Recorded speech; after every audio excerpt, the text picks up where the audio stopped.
Welcome, everybody, to today's panel discussions on global trade in times of COVID-19.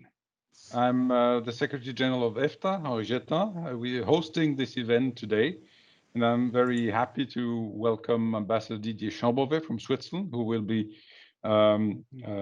monitoring the debate, as well as Hamid Mamdouh, João Machado, and Pamela-Coke Hamilton. Didier, you will introduce the speakers later on.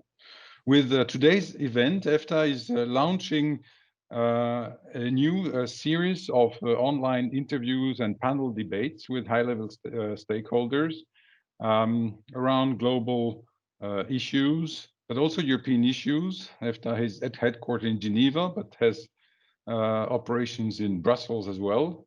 So we will be addressing issues of global relevance and in connection with European cooperation. Today or yesterday, the EFTA ministers met to celebrate EFTA 60 years of existence. So this is also an excellent occasion to launch this EFTA channel. With this, welcome everyone, and I hand over to you, Didier. Thank you very much, Henri. And first of all, I would like to congratulate the EFTA Secretariat and yourself, Henri, for launching this EFTA channel. I'm sure that this will be a good vehicle to foster the debate on global trade issues, a debate that is badly needed in the current situation. Dear speakers and dear members of the EFTA Parliamentary Committee and the EFTA Consultative Committee, which are in the audience, this first panel discussion of the EFTA channel coincides with EFTA's 60th anniversary. It is 60 years now that EFTA is playing an important role in promoting intra-EFTA trade liberalization and fostering cooperation with the EU and free trade worldwide. To celebrate this, we have with us today three panelists who carry with them a thorough knowledge of the global trade environment. And let me quickly introduce them to you. Our first panelist is Pamela-Coke Hamilton. She is the newly appointed Executive Director of the International Trade Center, ITC. Pamela, congratulations for this. Before joining the ITC, Pamela was working at the United Nations Conference on Trade and Development, where she was director of the divisions on international trade and commodities. Our second panelist, João Machado, is the permanent representative for the EU to the WTO. And before that, Mr. Machado developed his career in the European institutions, notably at DG Trade and DG Fisheries and Maritime Affairs, where he was respectively Deputy Director General at DG Trade and Director General at DG Fisheries. And our third speaker is Hamid Mamdouh. He is the former Director of the Trade and Services and Investment Divisions at WTO. He also was a candidate for the position of Director General of the WTO. And today, Mr. Mamdouh is a senior counsel at King & Spalding. Hamid, if you don't mind, I would like to start with you. And I propose that we have a kind of interactive discussion between me and the panelists, but also among panelists. So we have 1 hour to go, and I would like you perhaps to be concise in your first statement, 5 minutes or so that we can have a first round of the panelists and then perhaps get back to other questions, or panelists can also, of course, react and comment on their statement, their respective statement. Just to set the scene, Hamid, we know that COVID-19 is taking a toll on world trade. We've seen world trade declining sharply this year. We're expecting a recovery next year. This had, of course, an impact on the world trading system. This also had an impact on international cooperation in the trade area. But as we know, cooperation on trade was facing difficulties before the COVID-19 crisis.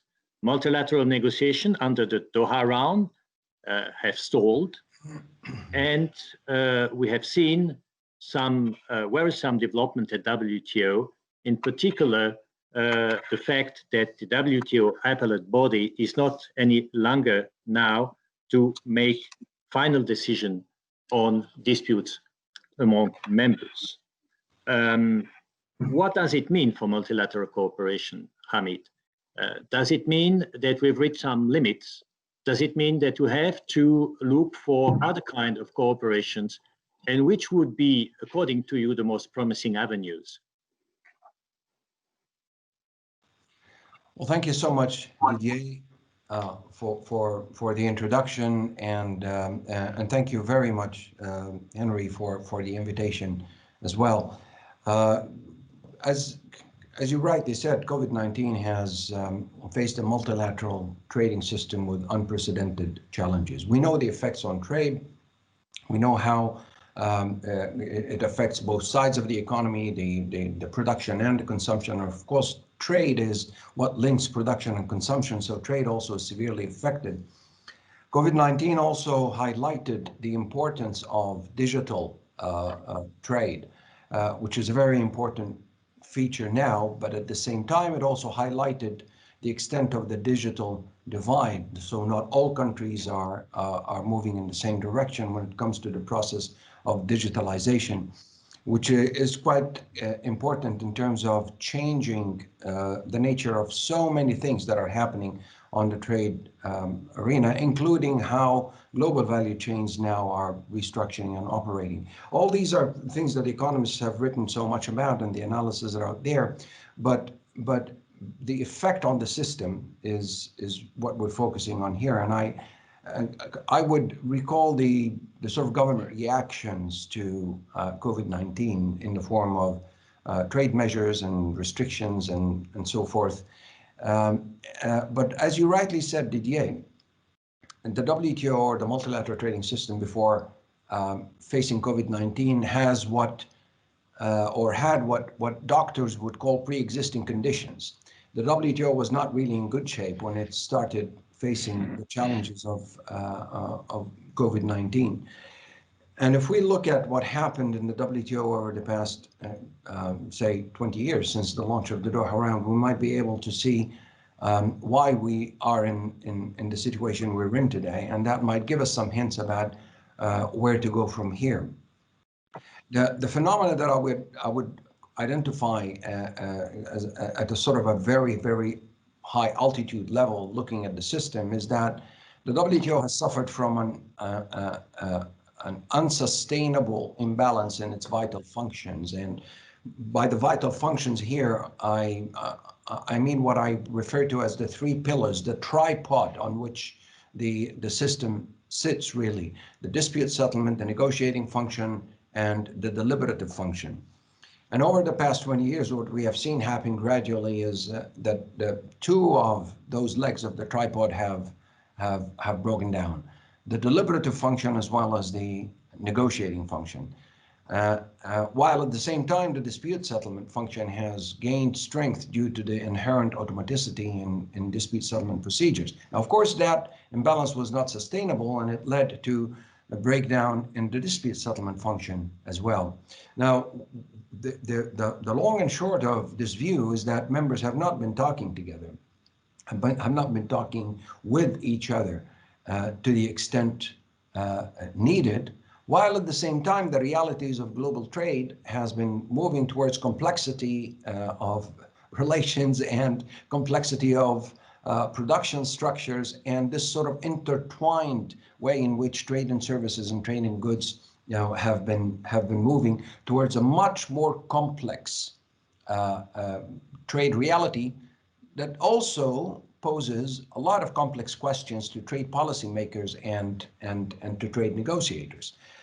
This has been happening at the time when members haven't been talking to each other and negotiations have not been taking place, and the deliberative function had broken down. Now, where do we go from here is something that we need to think about very seriously. But again, at a very sort of big picture level, I would believe that in order to address WTO reform, we would need to look at it in a holistic way. I don't think it would be viable or feasible to try and resolve one issue while the other parts of the system are not actually addressed. So if we focus on the appellate body, which is an important priority, I don't think this is going to be resolved on its own without a more holistic view of how we're going to make the system function again with the three pillars that feed on each other, and the interconnectedness between the three pillars is quite critical. We can have a whole seminar on this, but it is important to face this now with that kind of view and open-mindedness in terms of what do we need really to change. Now, in the process of reform, of course, we have to focus that we don't undermine what we have. In other words, we have to be extremely careful in the reform negotiations that we don't end up in a WTO minus territory where we subtract from what we have in terms of the fundamentals.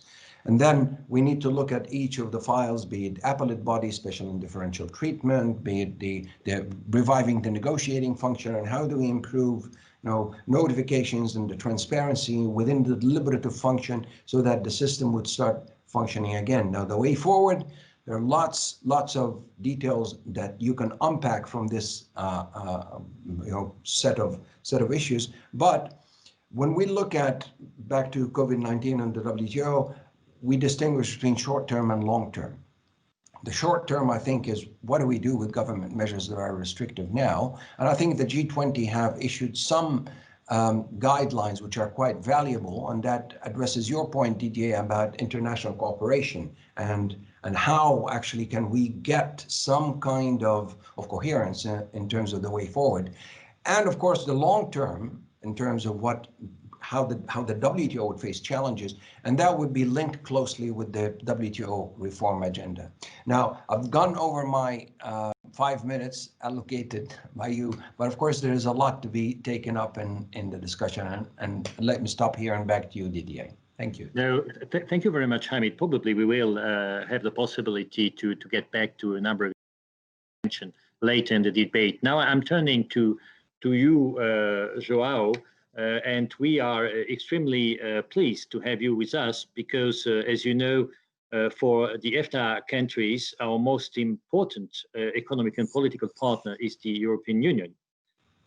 And we know that one of the main preoccupations of the current Commission is really the Green Deal that has been announced by President von der Leyen.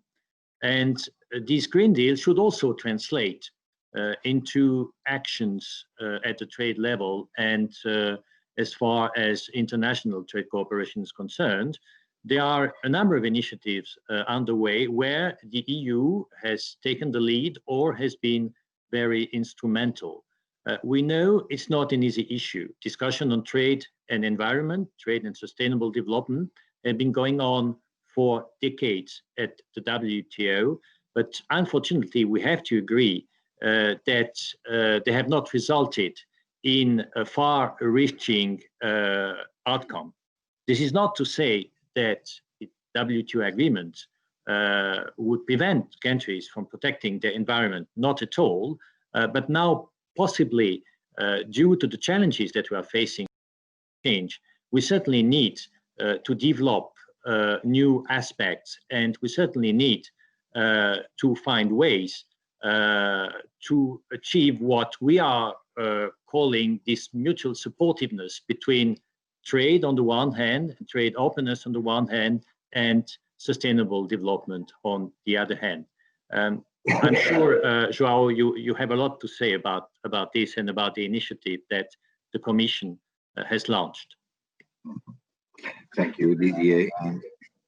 And I would like to start by thanking yourself and Mr. Henri Gétaz, Secretary General of EFTA, for the invitation extended to me. Indeed, as you say, this is a very, very important and topical, and in the case of the European Union, the Green Deal is one of the major planks of the new mandate of the new Commission under President von der Leyen. So this will be a major issue. But the Green Deal and the climate change is also an area of keen interest and priority for many other members in the WTO. And we will be making proposals because for the EU to implement the Green Deal, there is certainly an international dimension to it. And some of these will fall into the trade area, and we will be making proposals in the WTO. As you know very well, Didier, there are already a group of countries here in Geneva that are very interested on these questions of sustainability. Is the so-called Friends of Sustainable Development, of Sustainability, the so-called FAST group, where we have been working over the past year on collecting a number of ideas, and we are coming together with a declaration in mid-November about sustainability environment in the WTO. So we on the EU side, and as part of the implementation of the Green Deal, we have said since the beginning that one instrument that we will be looking for is the question of the carbon border tax adjustment.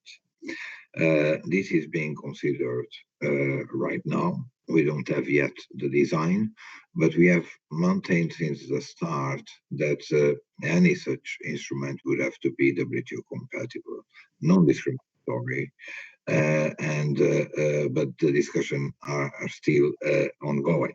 Indeed, we are currently doing a major review of the EU trade policy for the next 5 years. And part of this review includes also questions related to how trade can support sustainability. And one of the questions, as I indicated, is the border tax adjustment. But it does not stay only there. We are also discussing particular initiatives that will apply directly to the business communities, for example, proposals on sustainable corporate governance and due diligence. And these we intend to roll out next year. And there are already discussions going on with the European Parliament and with the member states on this. Or can we make the companies that have supply chains, global supply chains, more responsible and more aware to the sustainability issues, in particular human rights and the environment. So there will be a number of initiatives. We are also reviewing what we can do more on our bilateral FTAs, notably already in our most recent FTAs, we have an obligation to implement in multilateral environmental agreements, and when there are no international agreements, for example, like in deforestation, there are obligations in the FTAs, and we will be adding more and introducing more strong provisions for the implementation of what we call sustainable development chapter that we have as part of any of our FTAs. So there are a lot of actions going on the side of bilateral relations of the EU and the multilateral. The question, in my view, that arises is, like we are facing with COVID, we are realizing that these are global problems, the solution has to be global. And like in the case of COVID-19, not only the solution has to be global, but we need a rapid solution. For the environment, likewise. But multilateral negotiations take years to conclude. And the question is, how can we make the WTO not only more relevant in terms of addressing these issues, but on delivering? It's not only the addressing of the issues, but the delivery of these issues. I think the situation on COVID-19 will be a test case. A test case because it's clear everyone recognizes it's a global, requires a global solution. Many countries introduced measures. Restrictive measures, but also trade facilitating measures. We will become with a trade health by the end of this year to the WTO. But what I think will be of concern, I mean, particularly in my view, is that in the case of COVID-19, there is a real emergency that is visible around us. Everyone knows people that have been infected, that have died because of the virus. So there is a strong sense of urgency, and we need to act very quickly. Unfortunately, by its very nature, the question of climate change is not less urgent, but the impacts don't show up as quickly. And human beings, being what they are, they react when they see an emergency, but when the impact is 10, 20 years, 30 years down the road, they tend to, sit back and discuss. So the question here would be, can the WTO deliver? If I compare to some years ago, and you mentioned that, Didier, in the beginning, when we created the START Committee on Trade and Environment, it was very controversial in the WTO. There was a real divide amongst the membership. I sense now that this question interests many more members, and many more members across different levels of development. It's not a typical developed country pet project. It interests many developing countries, and rightly so, because if you take small island countries in the Pacific and elsewhere, they are the first ones to have the consequences of climate change for actions that are taken very far away from where they are. So I think now we may have a better consensus, or at least a better understanding within the WTO. The question remains, will this be enough to deliver fast enough so that we can make a contribution to the challenges on sustainability? Thank you. I will stop now. Thank you very much, João. And you touched on a very important issue that are also dear to EFTA, in particular trade and sustainable development. We also have a chapter on trade and sustainable development in our free trade agreements. And EFTA countries are also participating actively in the discussions on trade and environment at WTO, together with the EU, and also they have a keen interest in any initiative that could be launched in order to cope with the impact of COVID-19. And as you underline very rightly, there is certainly an urgent need to undertake concrete action here. And now I'm turning to Pamela from the ITC. It would be good if you can perhaps offer the perspective of developing countries for which the impact and the effects of the COVID-19 are, of course, much more serious than for developed countries. We also know that there is a discussion among developing countries, but the discussion is also taking place in the context of the WTO about creating a policy space to enable developing countries to foster their economic development. And we know that some initiatives have already been taken, for instance, the African Continental Free Trade Area, which probably is intended also to develop some kind of regional value change on the African continent. I would like perhaps, Pamela, to have your assessment of the situation, and how do you see those initiatives aiming at creating a special policy space for developing countries as far as trade policy is concerned? Thanks very much, Didier. Just to build on what has been said before in terms of the pandemic and its impact, I mean, frankly, as we all know, the greatest casualties have been developing countries, and in particular, the small and medium-sized enterprises that support the economic base of these countries. So the first thing that we want to look at is, you know, there's been already a 9% contraction in global trade, one. Two, it has been a significant drop also in the area of services, 30%. And therefore, since most developing countries tend to be up to 70% services, particularly in the small island developing states, the impact on the services sector has been catastrophic. How are we going to try to address that, and how can EFTA, in its own strength, help developing countries to not just create this policy space, but also to be able to rebuild and also build resilience? The AFCFTA, for example, is a classic example of how we can kind of pivot. The first thing is that in our SME competitiveness survey that was done in 2017, it was found that most of the what we call regional value chains, because apparently the statistics are showing that we're shifting from global value chains back to, you know, nearshoring, reshoring global value chains in an attempt to strengthen and build resilience at the regional level. But the truth is, most value chains tend to be already regional by virtue of the fact that multinationals operate in a regional context first and then build out to global. So in a sense, it's already been happening over the years and it has increased. How do we strengthen countries like, for example, most of the LDCs in Africa?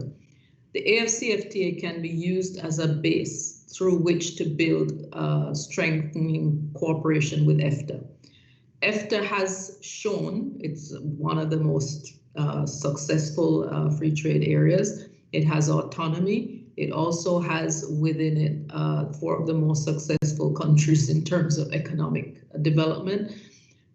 And it has, interestingly, a free trade agreement with the SACU, which is South African Customs Union, which is, of course, part of SADC. Now, that can be used as a base through which EFTA can build its relationship and strengthen the capacity of the AFCFTA to deliver.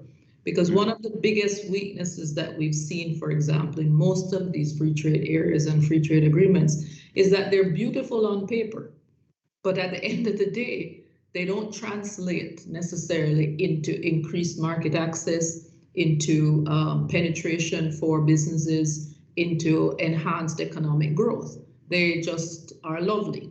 And they're great for the negotiators and policy wonks like myself, but the important issue is how do they translate into business?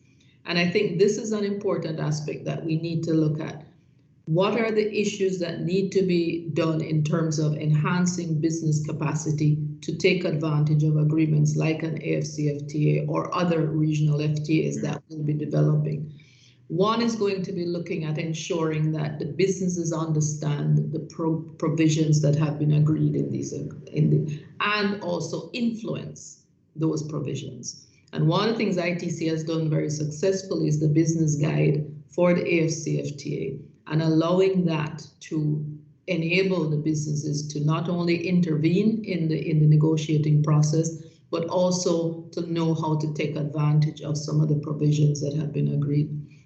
I think what's also important in defining this policy space for developing countries, we'll be looking once again at the special and differential treatment issues. I know it has become not a very popular option, and I also know that it is stuck in the context of the WTO, but it is an important issue that needs to be addressed if we're going to create this policy space. The second issue that needs to be looked at is the increasing inequality and vulnerability. What COVID has done is that it has completely ripped the veneer off of this construct that, you know, we were becoming more equal. What it has shown is that the equality equation has actually gotten worse, not only among countries, but within countries.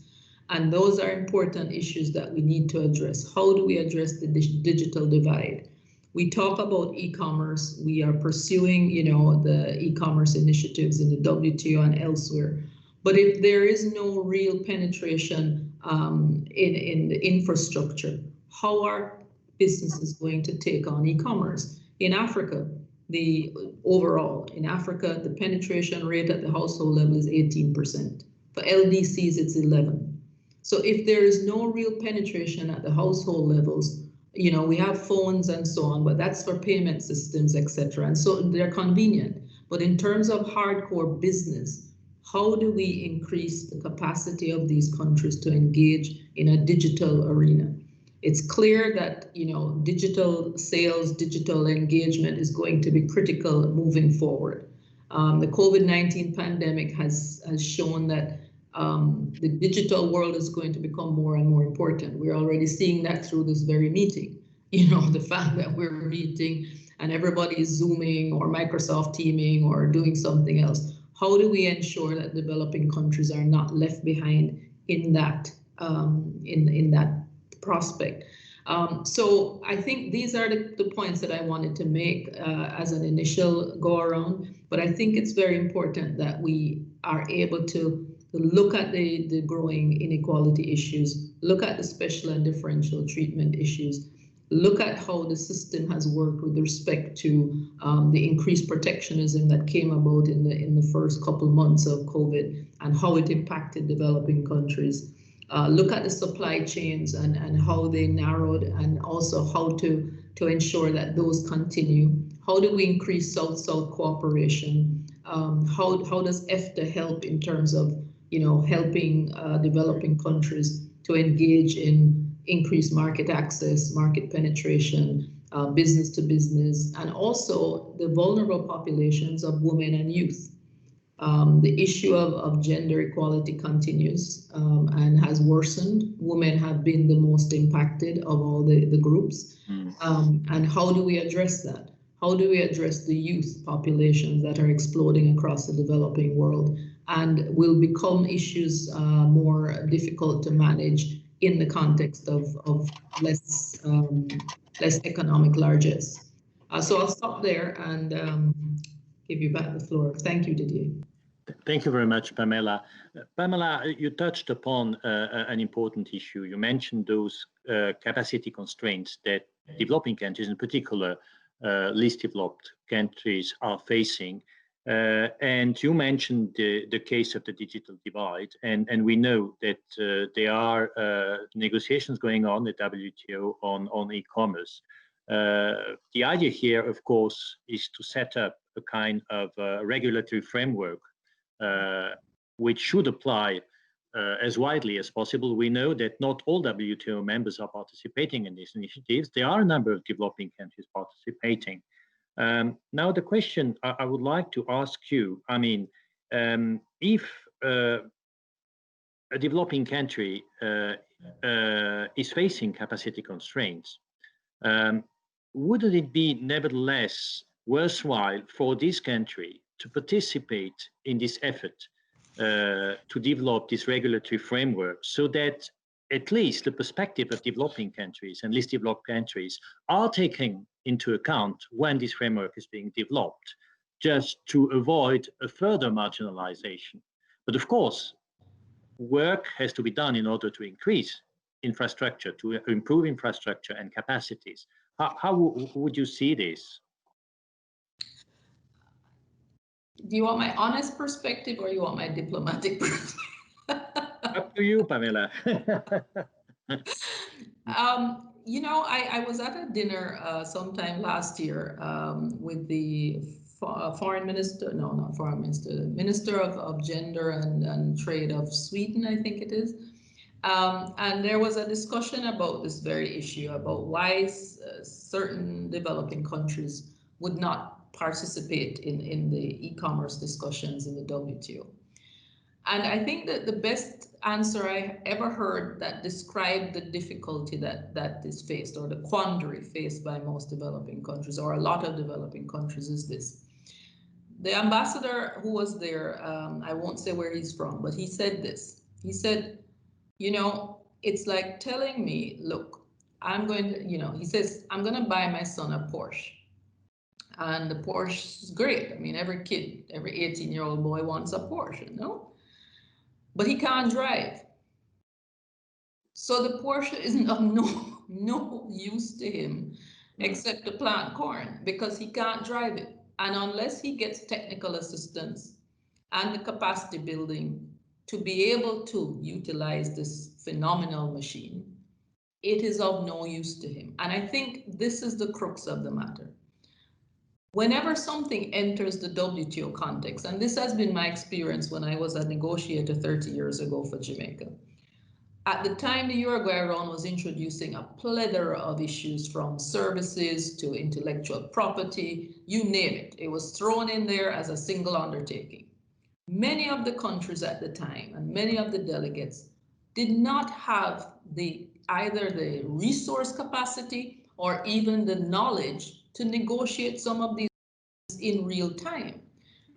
I think the fear is that if you enter into a process which suggests that you are, that you are in a way agreeing to it, then you automatically become part of something that you haven't really agreed to. Now, it's not in the official negotiating, it's a JSI, etc. But the point is, I think the fear is that if we start down this road, then it is seen as an approval or a tacit acceptance, which then immediately just gets turned into a negotiating framework which says that you've already accepted the terms.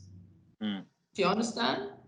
No, I understand what you mean. And I would like also to have Hamid's perspective on this very issue, because Hamid, you have also represented developing countries at WTO negotiations, and probably you've been faced with the same kind of capacity issues. And how have you been dealing with this?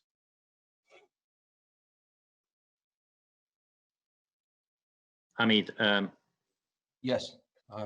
Unmuted. Well, you're absolutely right. I came to Geneva in '85 as Egypt's negotiator to the GATT when we were starting the Uruguay round, and capacity constraints was the first challenge, particularly when we were facing the kind of issues that Pamela was referring to, services and intellectual property from a trade perspective.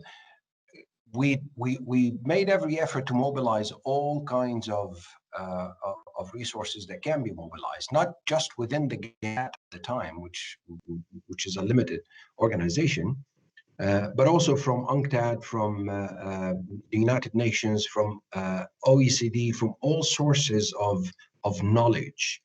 And this brings me actually to a broader issue, which I referred to in the beginning, Didier, which is the importance of this deliberative function in the WTO.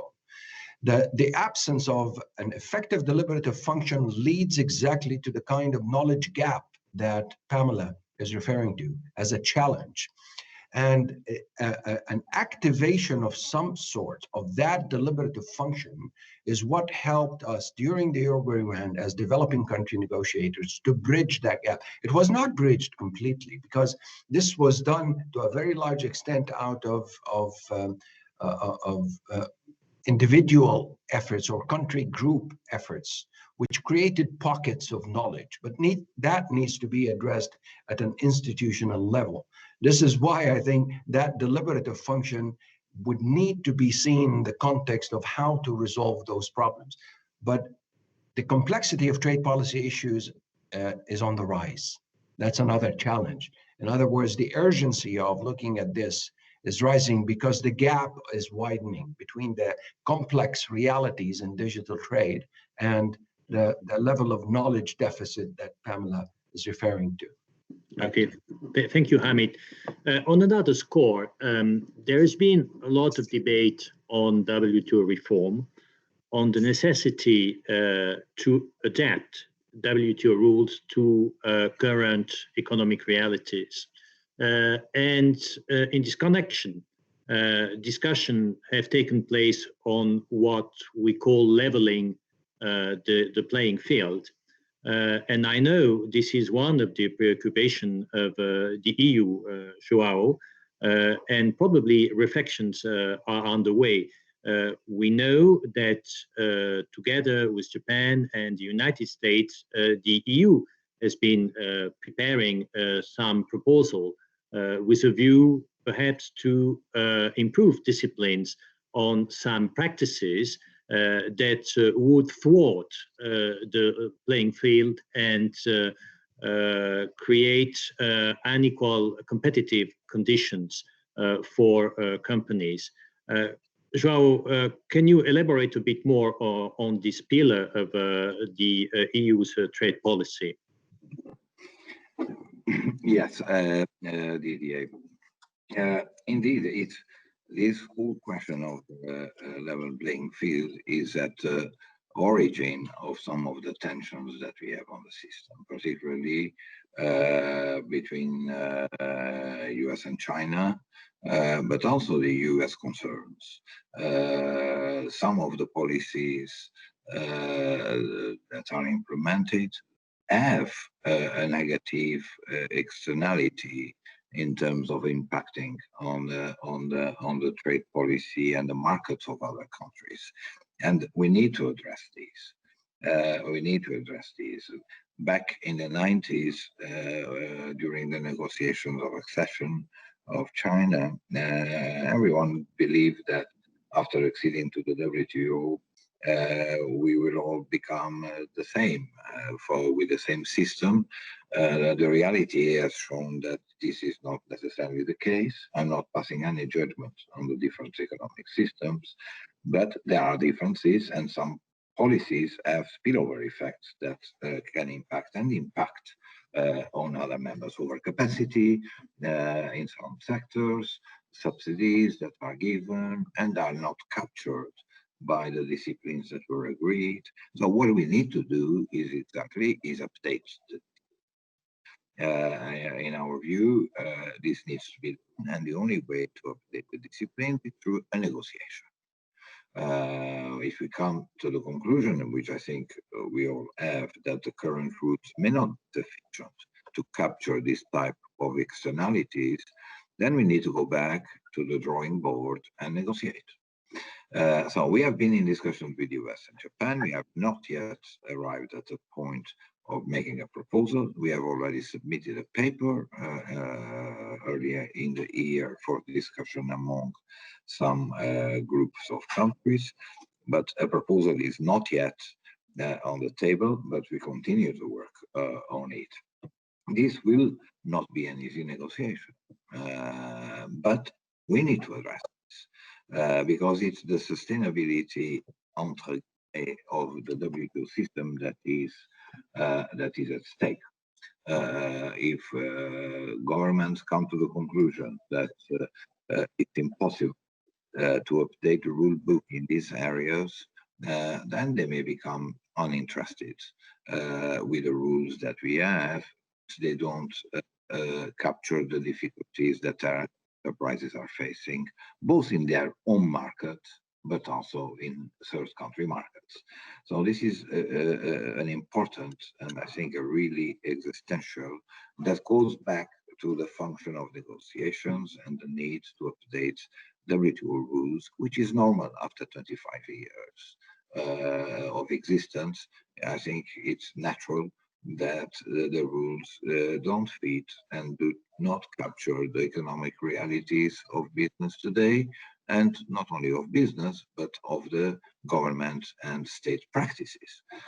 So the solution is, again, negotiation. And so we go back to the question that Mead and yourself, Didier, mentioned, is how can we revitalize the negotiating function of the WTO so that this organization can keep updating the rules as we move forward. Thank you very much, João. I don't know whether panelists would like to react to issues that have been raised by any of you, or whether we would like to raise another issue in connection with this debate on the challenges that the international community is facing now in terms of trade cooperation. I would like to perhaps get back to you, João, because you mentioned, Hamid, and I said this also, that the dispute settlement function of the WTO has very much suffered recently because clearly the appellate body, that is the authority that is entitled to make final decision in disputes, is not functioning any longer because the United States, they opposed the renewal of the members of the appellate body, and it has been incapacitated. Now, of course, we're looking for solutions, but there are indeed initiatives that have been taken. I'm mentioning here this multi-party interim arrangement that has been set up in order for participating countries to re-establish an efficient dispute settlement system. We see this, of course, in the EFTA countries are also participating in this, apart from Liechtenstein, and Iceland, Norway, and Switzerland are on board. And really, our objective here is to maintain dispute settlement system, or to have the option to settle disputes in a final manner among participating countries. And we have, I don't remember the exact number, but more than 20 WTO members who have joined this initiative, if we count the EU as one participant. And João, the EU has been very much instrumental in establishing this, because this dispute settlement function is very dear to you. Can you say perhaps a few words about the perspective of this mechanism, and also the perspective of the discussions we may have within the WTO in order to re-establish a fully fledged dispute settlement system at a multilateral level? Yes, thank you, Didier. Indeed, it's a crucial question for us, and I think for many members, this was one of the major advances of the Uruguay round. As Hamid referred to earlier, since the beginning, and particularly from the end of the 90s, there was a tension that was going to happen in the system, which originated in the fact that on one side, the negotiating function is not working, are not updating the rules to the new economic conditions and business. The deliberative function, the overseeing of the agreements, many members don't comply with transparency obligations. On the other side, you have a strong dispute system that works automatically because of the negative consensus. So as you go along, you are working on the basis of rules of the past, we can say today, rules of the last century, with a dispute settlement system that is extremely effective, that is automatic, but that does not capture the problems of today, because it's not the dispute settlement system that to settle that. It's members who need to negotiate the disciplines that need to be updated. So inevitably, there was an imbalance and a tension that was bound to clash.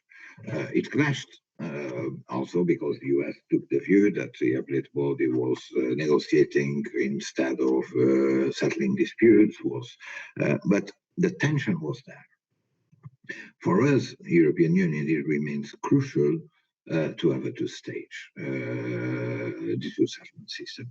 Disputes are the trade issues that are at dispute are very complex these days.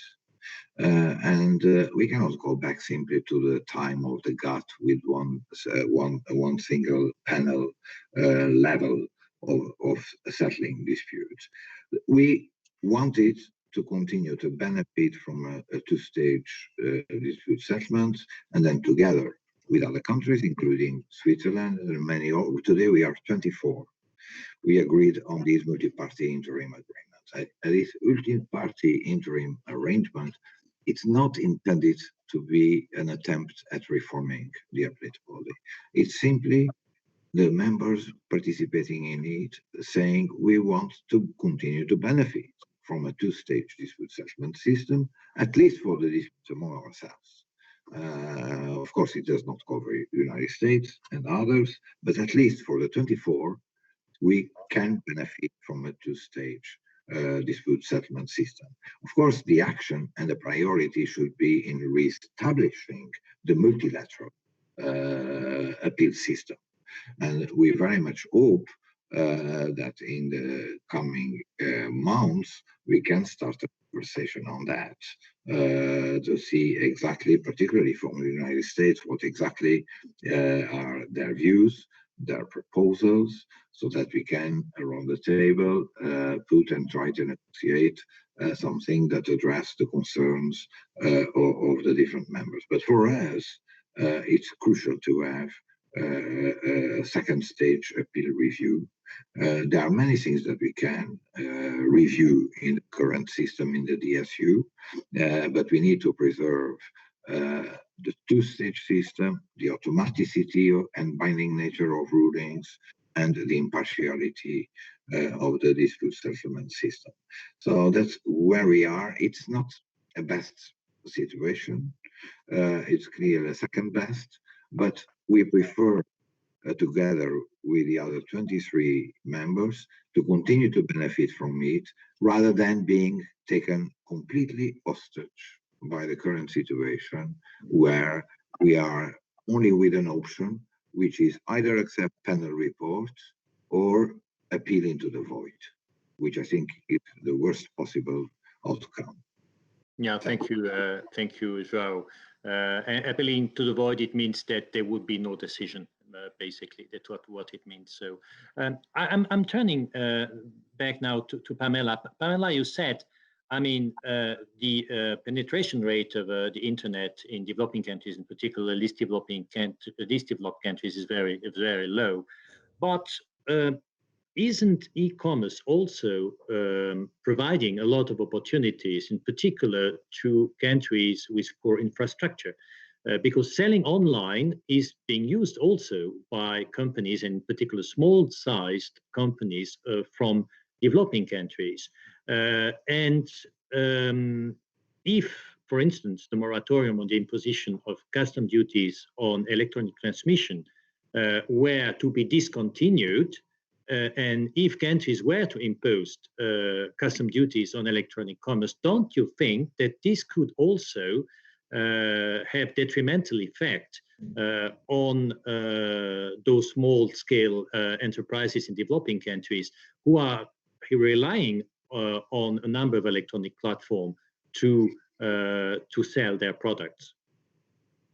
Thanks, Didier. There's no question that e-commerce has been one of the game changers in terms of small and medium-sized enterprises, particularly from LDCs and women's groups entering markets. There's no question. It has been one of the platforms that ITC has promoted, and UNCTAD has also done a lot of work in this area in terms of promoting e-commerce, e-readiness, and utilizing this new framework to increase market penetration and take advantage of potential market areas and new areas. The issue is not black and white, as we know. Yes, a moratorium lifting that would be, in a sense, catastrophic for particularly small and medium-sized enterprises. But it's not just that that's being discussed. If countries wish to be part of the discussion, I think there also needs to be an outreach at the level of the businesses, because the businesses are also the ones who lobby governments. And if the businesses also understand what's in it for them, what the constraints would be if things were changed, and what they stand to gain, I think that that's another angle that can be taken. And ITC has been working with quite a lot of the businesses to see how they can also advocate on their own behalf to increase and utilize e-commerce to increase market penetration. But there's a dual process. It's working with the businesses, but it's also enhancing the capacity within the countries to actually conduct e-commerce in a continuous and in a way that enhances their ability to trade. So it's a dual process, as I said. It needs more aid for trade investment. It needs more infrastructure investment. It needs to develop the kinds of linkages that are important and that allow e-commerce to actually take place. But at the same time, the regulatory environment is just as important. And perhaps we can work more with the businesses on the ground to understand and engage more fully in helping their governments to take the decisions in the international trading arena that will benefit them. Thank you very much, Pamela. And now I'm turning again to Hamid. We are heading towards the end of this chat. Hamid, what would be, in your eyes, the first priority on which the international community should focus now in the area of trade cooperation?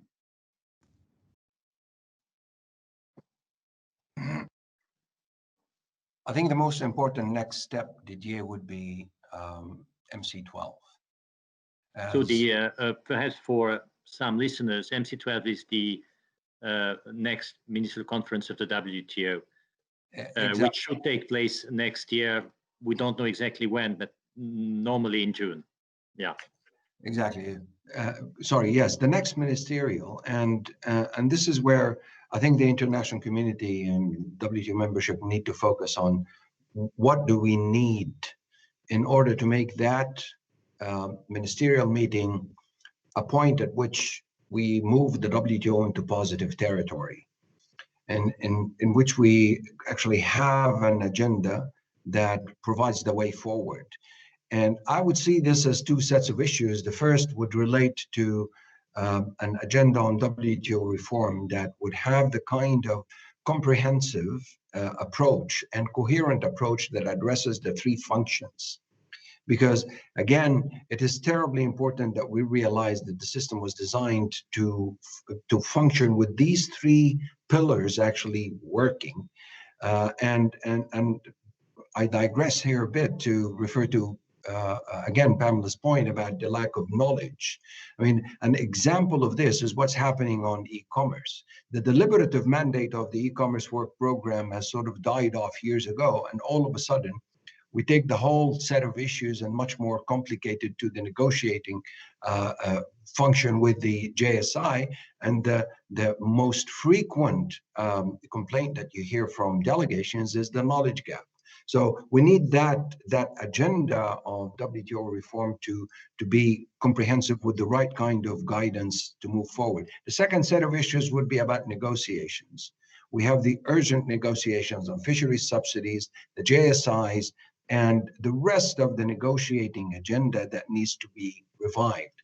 Nothing much is going to happen in the immediate future about just fixing all this with a magic wand, but there's got to be a clear roadmap about how we're going to move forward. I think focusing on this kind of work program is what is needed, because this is where the political vision would come in with the right kind of balance of trade-offs that would address whatever you name it, level playing field, the negotiating function, subsidies, be it agriculture or industrial subsidies, and everything else.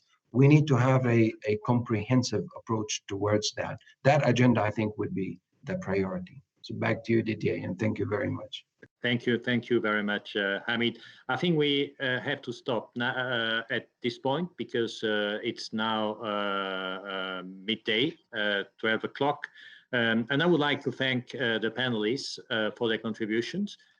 We had a discussion on a number of issues, diverse issues, but I think these are in fact the important issues that have to be addressed in the context of intergovernmental cooperation. And of course, we have a lot to do, and the challenges are big. Clearly, we have to acknowledge this. And we have to acknowledge also that some important decision will have to be made at a political level. And we hope that it will be feasible to revitalize the trade agenda, in particular, as far as urgent actions regarding COVID-19 are concerned.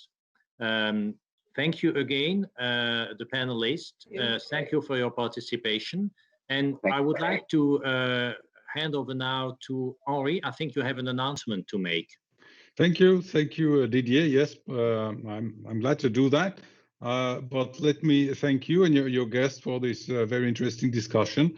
I must say it's one of the few discussions on the global trading system recently that I've attended where there's been no mention made of US and China-US tensions. And I think that tells us that the issue is more complex than that, and that we all have collective responsibilities to address the issues of the global trading system. This is also true for EFTA and the EFTA countries, also true for us through our network of free trade agreements and ongoing negotiations, one of the largest in the world that's been mentioned. Pamela was kind enough to refer, for instance, to our agreement with SACU as an example. Indeed, the issues that you've focused on, trade and sustainable development, e-commerce, to mention just a few, are at the core of our efforts in our current free trade talks. And when it comes to the SACU negotiation, Pamela mentioned, obviously enabling trade penetration are also at the core of these talks. So with this, I'd like to thank you, Didier, and your guests warm-heartedly. I think it was a brilliant way of kicking off our new EFTA channel. Our next event will be an interview with Pascal Lamy. I don't think he needs to be introduced, but for those who don't know him, he's the former Director General of the WTO. He was a Commissioner for Trade in the EU, and much more than that. So the interview will be broadcasted tomorrow, 29th of October at 11 o'clock on our YouTube channel.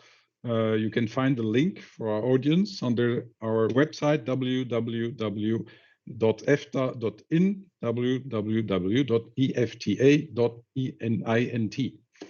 With this, thank you very much, Didier. Thank you to your guests, and I wish everyone a great rest of the day.